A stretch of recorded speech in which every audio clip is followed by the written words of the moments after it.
Quero convidar a igreja nesse momento a que façamos a leitura no livro de Eclesiastes, capítulo 3. Eclesiastes, capítulo 3. Logo após aí o livro de Provérbios. Eclesiastes, capítulo 3, nós leremos dos versos 1 até o versículo 8. O tema da mensagem nessa noite é os planos de Deus e o tempo. Os planos de Deus e o tempo. Vamos ler a uma só voz esse trecho, igreja. Tudo tem o seu tempo determinado e há tempo para todo propósito debaixo do céu. Há tempo de nascer e tempo de morrer. Tempo de plantar e tempo de arrancar o que se plantou. Tempo de matar e tempo de curar. Tempo de derribar e tempo de edificar. Tempo de chorar e tempo de rir. Tempo de prantear e tempo de saltar de alegria. Tempo de espalhar pedras e tempo de ajuntar pedras. Tempo de abraçar e tempo de afastar-se de abraçar.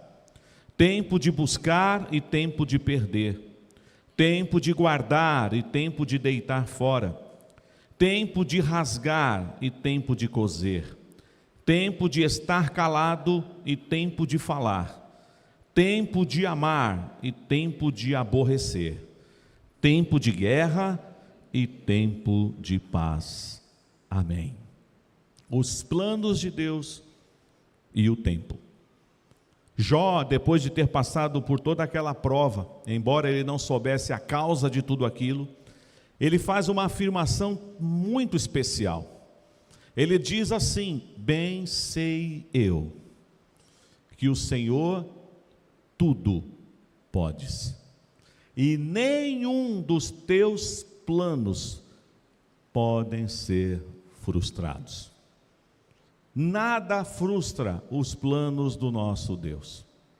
Também é dito por Davi no Salmo 139: todos os meus dias foram escritos e determinados, quando nenhum deles havia ainda. Eu não sei qual foi a última vez que você leu o livro de Eclesiastes. Algumas pessoas acham que ele é um livro que tem um tom assim de mau humor. Parece que o escritor, o autor, e que nós aqui sabemos, se você voltar algumas páginas comigo, está escrito aí, a tradução do nome desse livro é incerta, mas aí nós temos como Eclesiastes ou o livro do pregador. E a grande maioria dos estudiosos entende que o autor humano deste livro é Salomão. Existem algumas correntes que acham que não é Salomão, mas há fortes indícios de que Salomão seja o autor do livro de Eclesiastes. E nós vamos então caminhar nessa direção, da autoria deste livro ser de Salomão, assim como temos Provérbios, assim como temos Cânticos dos Cânticos. E é interessante que Salomão, depois de tudo que ele viveu, ele fará um balanço da vida. Ele vai fazer talvez como que uma retrospectiva, não de apenas um ano, como nós estamos nos aproximando dos últimos dias de 2025, e é oportuno que você pare um pouco e reflita como foi o seu ano, como está sendo a sua jornada até aqui. Mas ele talvez mais para o final da sua vida, ele resolveu olhar para trás, e aquilo que ele podia imaginar, esquadrinhar o seu próprio coração, ele começou a avaliar a vida. Ele chega a algumas conclusões, ele chega a dizer que a vida é como um sopro, é vaidade de vaidade, é futilidade. E ele usa uma expressão que se repetirá em muitos momentos desse livro, que é assim: ele passou a analisar a existência dele, e até de certa forma dos seres humanos, debaixo do sol. Por que debaixo do sol? Porque nós não conseguiremos, nem Salomão com toda a sabedoria dele conseguiu, e nenhum homem na face da terra conseguiria examinar, esquadrinhar o que está acima do sol. Porque acima do sol, sol altíssimo. Acima do sol, sol eterno Deus. que tem todos os seus planos determinados antes da fundação do mundo. A sua providência, a sua provisão, o seu cuidado, as suas promessas, tudo o Senhor já havia determinado na eternidade. Então, o que Salomão pode fazer e o que nós podemos fazer como igreja é fazermos sim uma análise, uma retrospectiva da nossa vida debaixo do sol, do que acontece aqui nessa atmosfera. Mas ainda assim nós não conseguiremos penetrar em todos os porões do nosso coração e investigar acuradamente tudo o que se passa na nossa agenda. Por isso que é interessante, eu te convido a ler comigo, no capítulo 1 de Eclesiastes, a maneira como ele se apresenta. No primeiro verso, até o verso 3, ele diz assim: palavra do pregador, filho de Davi, rei de Jerusalém. Vaidade de vaidades, diz o pregador. Vaidade de vaidades, tudo é vaidade. Que proveito tem o homem de todo o seu trabalho com que se afadiga debaixo do sol? Ele fará algumas ponderações, e eu já volto aqui, embora a minha ênfase não será essa hoje, mas volto a dizer o que algumas pessoas afirmam, que o livro de Eclesiastes é um livro azedo, em muitos momentos, porque parece que ele está pessimista. Tem hora que ele vai olhar para a vida e vai achar que a vida é uma mesmice, não acontece nada de novo. Todo dia é a mesma coisa. Eu acordo, tomo café ou não, vou para o trabalho, vou para a escola, vou para a faculdade, cuido da casa, cuido dos filhos, chega à noite, eu deito, durmo e no outro dia eu acordo e é essa mesmice todo dia. Tem gente que acha que a vida é assim. Tem gente que não consegue ver a beleza do Senhor, do nascer do sol, do pôr do sol, da lua, das estrelas, da beleza do mar, das aves, da criação de Deus. Salomão então vai fazer uma retrospectiva da sua vida. Olha só o que ele nos fala a partir do verso 12 no capítulo 1 também. Eu, o pregador, venho sendo rei de Israel em Jerusalém. Apliquei o coração a esquadrinhar e a informar-me com sabedoria de tudo quanto sucede debaixo do céu. Este enfadonho trabalho impôs Deus aos filhos dos homens para nele os afligir. Atentei para todas as obras que se fazem debaixo do sol, e eis que tudo era vaidade e correr atrás do vento. Aquilo que é torto não se pode endireitar, e o que falta não se pode calcular. Disse comigo: eis que me engrandeci e sobrepujei em sabedoria a todos os que antes de mim existiram em Jerusalém. Com efeito, o meu coração tem tido larga experiência da sabedoria e do conhecimento. Apliquei o coração a conhecer a sabedoria e a saber o que é loucura e o que é estultícia, e vim a saber que também isto é correr atrás do vento, porque na muita sabedoria há muito enfado, e quem aumenta a ciência, aumenta tristeza. Então Salomão está fazendo uma análise, visitando o seu próprio coração, os porões do seu coração, para entender tudo que ele fez até então. Ele falará de coisas positivas, de coisas que são as delícias dos seus olhos, do trabalho, de outras coisas que ele desenvolveu na sua vida, no seu reinado, mas ele falará também de coisas fúteis, coisas passageiras, mostrando que realmente nós estamos aqui e somos pó. Somos pó. E neste último domingo de 2025, nesta retrospectiva que você pode fazer diante do Senhor, olhando o texto que nós acabamos de ler, aonde ele afirma que tudo tem o seu tempo determinado, e há tempo para todo propósito debaixo do céu, ele vai analisar as fases da nossa vida, os momentos da nossa vida, as estações da nossa vida, nessa perspectiva, debaixo do sol, até onde ele pode atingir. Por mais que você queira, meu irmão, minha irmã, ir para além do sol e tentar ver a vida de outra forma, você não conseguirá.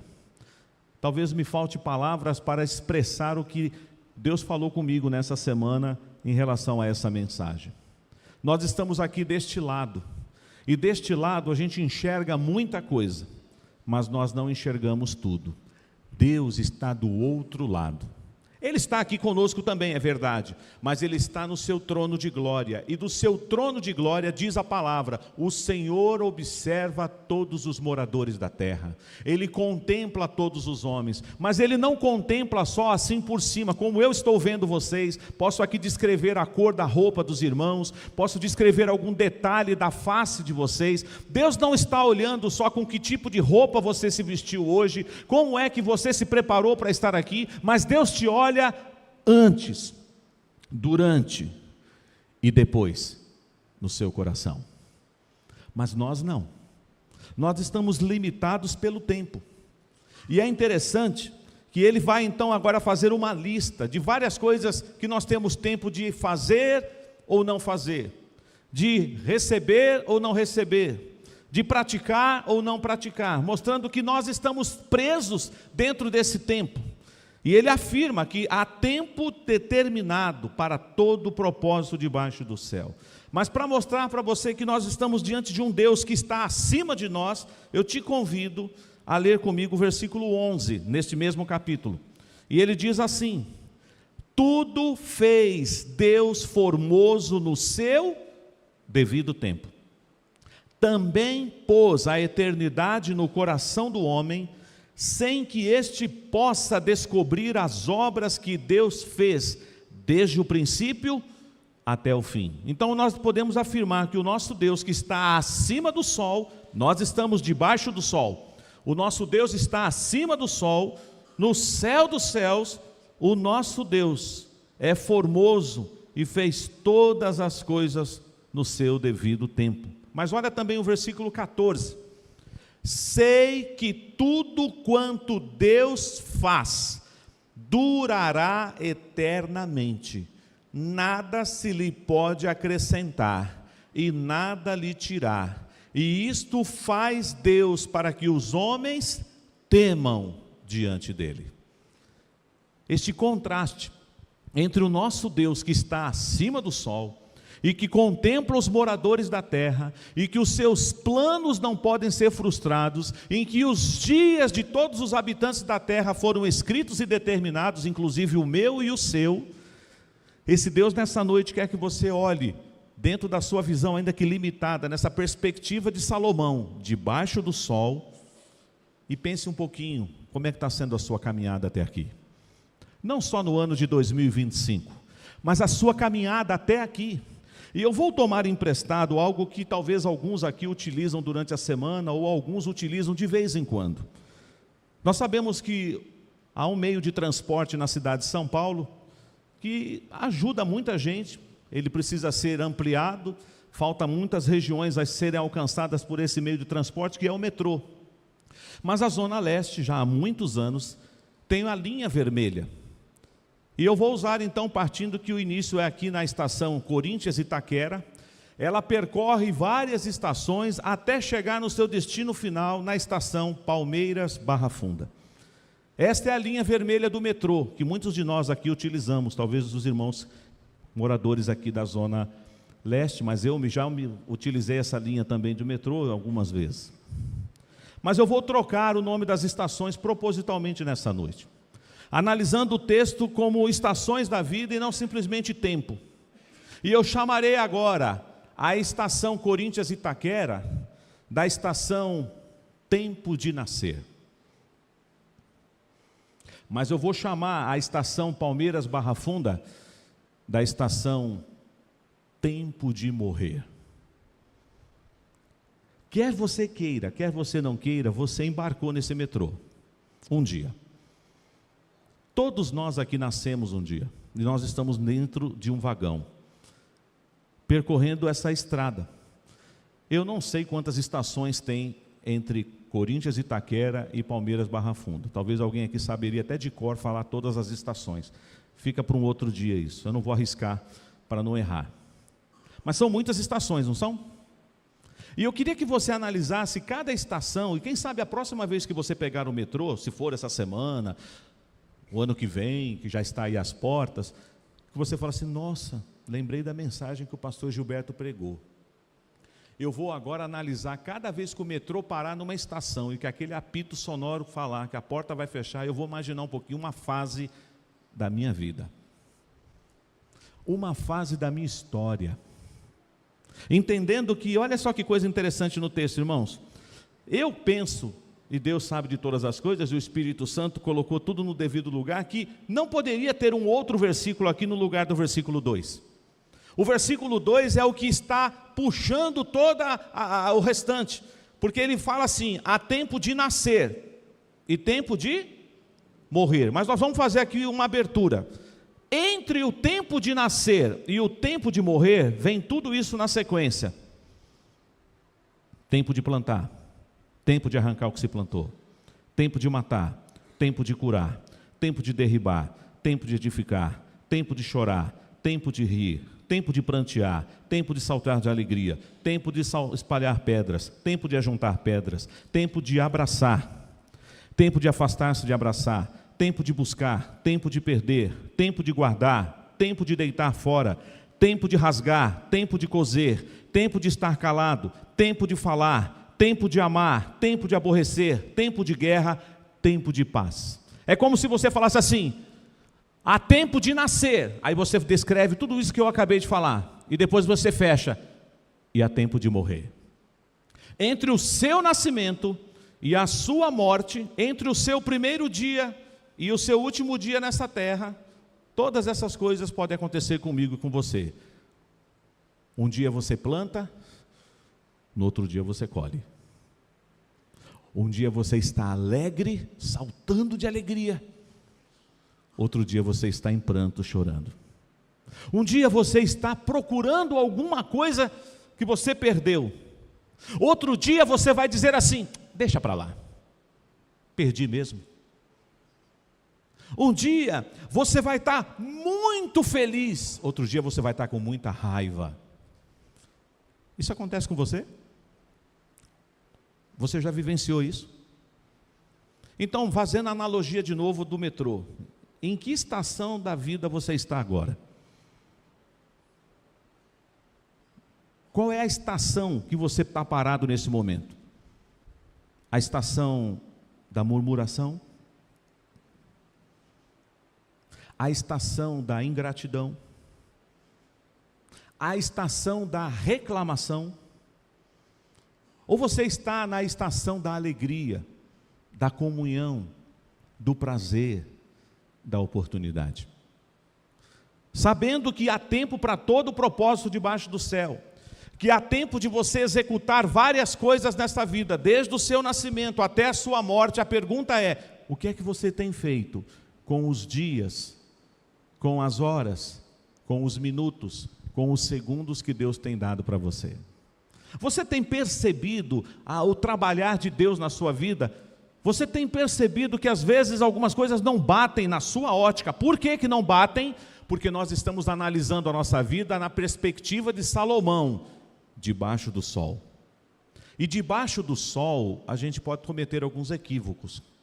Nós podemos falar algumas coisas que não deveríamos falar. Você já falou alguma coisa na vida que você se arrepende de ter falado? Fala assim: não devia ter falado isso. Primeiro, porque eu falei na presença de Deus. Segundo, porque eu devo ter ferido alguém com essas palavras. Não deveria ter feito isso. Não tem momentos na nossa vida que você fala assim: se eu pudesse, eu voltaria lá atrás para corrigir aquele erro que eu cometi. Se você pudesse agora fazer isso, você faria? Corrigir um erro. Existem situações na nossa caminhada, irmãos, que você pode corrigir. Ainda está em tempo. Existem situações que você não pode mais. Porque as estações da vida vão seguindo. Um dia você nasceu e você começa a vivenciar, e eu estou então aqui olhando para esse texto e vendo neste texto aquilo que eu e você desenvolvemos no dia a dia. Talvez você esteja dizendo assim: por que que o pastor nessa noite está pregando nesta passagem? Só porque estamos chegando no final do ano? Claro que há um sentido nisto, mas para que você faça uma retrospectiva e diga assim: Senhor, eu sei que o Senhor está sobre todas as coisas, que os teus planos não podem ser frustrados, que todos os meus dias foram escritos e determinados. Então, por que é que eu não percebo o Senhor trabalhar em mim nas mínimas coisas? No dia a dia, Não nas coisas extraordinárias. Às vezes, irmãos, nós queremos perceber Deus nas coisas extraordinárias. Claro que Deus também agirá no extraordinário, mas Deus age também no simples, no cotidiano, entre uma estação e outra da sua vida. Deus vai falando, Deus vai ensinando, Deus vai corrigindo, Deus vai derramando bênçãos, Deus às vezes vai disciplinando, mas Ele está cuidando de você, porque há tempo de nascer. Eu nasci um dia, 1970, já são 55 anos que eu estou nessa terra. Quanto tempo falta para chegar na estação morte? Eu não sei. Eu estou no meio do caminho, eu estou perto da última, estou na penúltima estação. Eu não sei, uma hora vão anunciar. Antigamente anunciava, hoje eu acho que nem anuncia mais. Próxima estação. Você já imaginou se você está dentro do metrô e escuta: próxima estação, tempo de morrer? Ô pastor, o senhor foi muito rápido para o final da história. Demora, pastor, para chegar da Zona Leste, pastor, para cruzar a linha vermelha toda. O senhor foi muito rápido na Barra Funda. Mas a nossa vida é efêmera e passageira. É um sopro. Quando você menos espera, as coisas acontecem. Por mais que o homem esteja ansioso, diz as Escrituras, ele não consegue acrescentar um côvado, menos que 1 metro, na sua existência. Não está em nosso poder acrescentar. Mas você não lembra, pastor, do rei Ezequias? Deus acrescentou 15 anos de vida para ele. Vocês acham que Deus mudou de ideia, ou o plano original de Deus sempre foi que ele ia viver o tempo que ele viveu? Só que Deus fez um teste com Ezequias. Deus falou: põe a tua casa em ordem, que eu vou te levar. Ezequias chora copiosamente, não é isso? Deus fala para o profeta Isaías: vai lá, e diz que ele ouviu a oração dele. Ele vai viver um pouco mais. Mas foi tão difícil esses 15 anos para Ezequias. Se você analisar a vida de Ezequias nesse período que ele fez hora extra na terra, não foi fácil não. Mas Deus deu a ele 15 anos. Imagine, os homens que estão aqui presentes vão lembrar de um encontro que nós tivemos este ano, na casa do Fernando, em que eu fiz uma pergunta baseado nesse texto. Não me lembro se foi lá, mas eu sei que foi num encontro de homens. E o versículo diz assim: põe em ordem a tua casa, porque eu vou te levar hoje. Se Deus falasse isso comigo hoje: Gilberto, põe em ordem a tua casa, porque eu vou te levar hoje. Deus falasse isso com você, meu irmão, com você também, minha irmã, o que você diria? Meu Deus, tem muita coisa para colocar em ordem. Eu não estava preparado para receber essa notícia. Mas a Bíblia diz que há tempo de nascer, há tempo de morrer. Há tempo de iniciar um ano? Sim. 1º de janeiro, se Deus permitir, está às portas. Mas há tempo também de fechar o ano. Lembrando a vocês, não querendo ser aqui estraga prazer para quem gosta dessa mística do ano novo, eu não quero ser estraga prazer para ninguém. Mas vocês acham que quem inventou esse negócio de ano velho e ano novo? Foi Deus? Isso está no calendário aí. Lembram que era uma festa pagã, depois o império resolveu, depois entrou no calendário gregoriano, e nós seguimos esse calendário. Mas para Deus existe ano velho, ano novo? Foi lido nessa noite no Salmo 90, pois 1000 anos aos teus olhos são como o dia de ontem que se foi. Então para Deus a contagem do tempo é diferente da nossa. Não é pecado você celebrar a passagem de um ano para o outro, mas você precisa fazer isso na perspectiva de que você deve lembrar: há tempo para todo propósito debaixo do céu. Em que estação você está agora? Entre a estação tempo de nascer e a estação tempo de morrer, qual é a fase que você está atravessando na sua vida? Murmurando, reclamando, curtindo as coisas que Deus te deu, celebrando na presença dEle as bênçãos que Ele te deu, não só de ordem material, mas também, por que não? Mas agradecendo a Deus por tudo, pela sua família, pela sua vida, até pelas lutas, porque de vez em quando a nossa vida para na estação da tribulação, na estação das perdas. Ninguém gosta de perder, a gente sempre gosta de ganhar. Mas às vezes nós vamos perder. É algo triste, não é fácil lidar com a perda, seja de uma pessoa que amamos, seja de uma situação, mas eu e você estamos caminhando em direção à estação tempo de morrer. Quanto tempo falta para chegar lá? Eu não faço ideia. Vamos atravessar mais um portal do ano novo daqui a alguns dias? Não sei. Jesus pode voltar antes? Sim, a qualquer momento. E vivemos com essa esperança. O que é que você mais aguarda, meu irmão, minha irmã? O ano novo que está chegando ou a volta de Jesus? Qual é a meia-noite que você está esperando?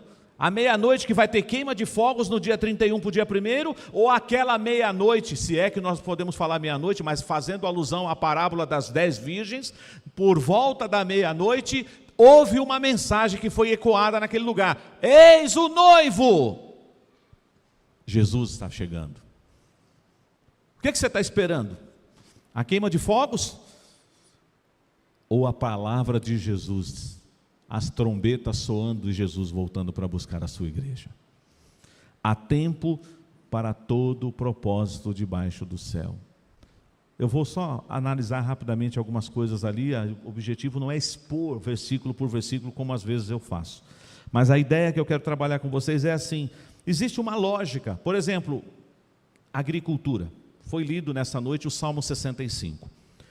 O Senhor abençoa a produção, o Senhor manda chuva, o Senhor manda uma terra boa, mas o agricultor precisa fazer a parte dele, certo? O agricultor tem controle sobre a chuva? Ele tem controle sobre a meteorologia? Nós não temos esse controle, embora algumas pessoas dizem que é possível colocar algumas coisas nas nuvens, provocar chuvas, mas são tentativas humanas, mas é Deus quem está no controle. Mas quando Deus manda a chuva no tempo certo, Deus dá a semente para o homem, quem é que vai lá e lança a semente na terra? É o homem. Quem é que cobre com terra? Quem é que vai afofar a terra? Quem é que vai de vez em quando regar, mesmo que Deus mande a chuva? É o homem. E tem o tempo do quê? Tempo de plantar. Mas tem o tempo do quê? De colher o que você plantou. O que é que você tem plantado ao longo da sua vida? O que é que você está plantando na sua vida, na sua existência? Que tipo de colheita você terá no final da sua jornada? Uma colheita boa, frutos dignos, que vão promover a honra e a glória do Senhor? Qual é o legado que você vai deixar? Porque nós estamos andando todo dia dentro desse metrô. Saímos da estação tempo de nascer e estamos indo para a estação tempo de morrer. E entre esta estação que você nasce e a estação que você morre, muitas coisas acontecem. Tem dias que você está morrendo de vontade de abraçar alguém. Tem dia que você diz: sai para lá! Não quero abraço hoje. Tem dia que você está eufórico, com alegria. E tem dia que você não quer nem sair da cama e nem tirar o pijama. Não é verdade? É verdade, irmãos. Essa é a perspectiva debaixo do sol.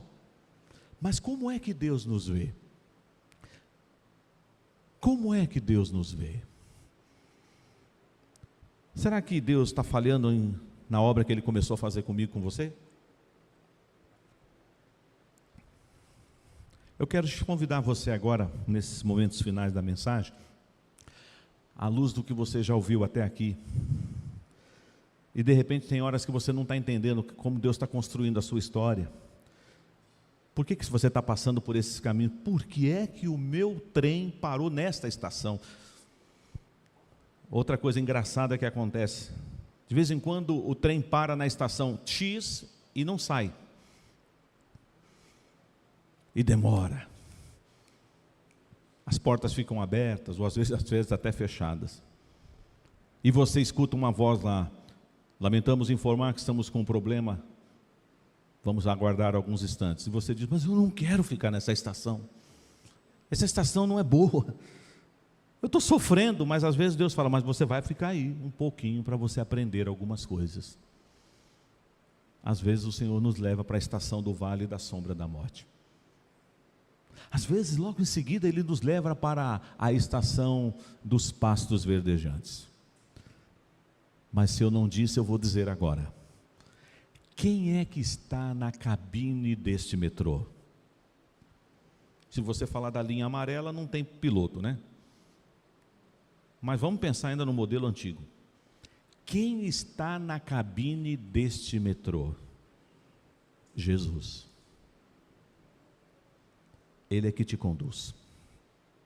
E às vezes ele faz o trem ficar parado em algumas estações por mais tempo, porque ele quer te ensinar alguma coisa naquele tempo determinado da sua vida, porque há tempo para tudo, e as estações da vida podem nos levar a pensar sobre isso. Eu não estou entendendo, pastor, eu não estou entendendo por que Deus está fazendo isso comigo, onde é que isso vai terminar? Calma. Aquele que começou boa obra em vós, há de completar até o dia de Cristo Jesus.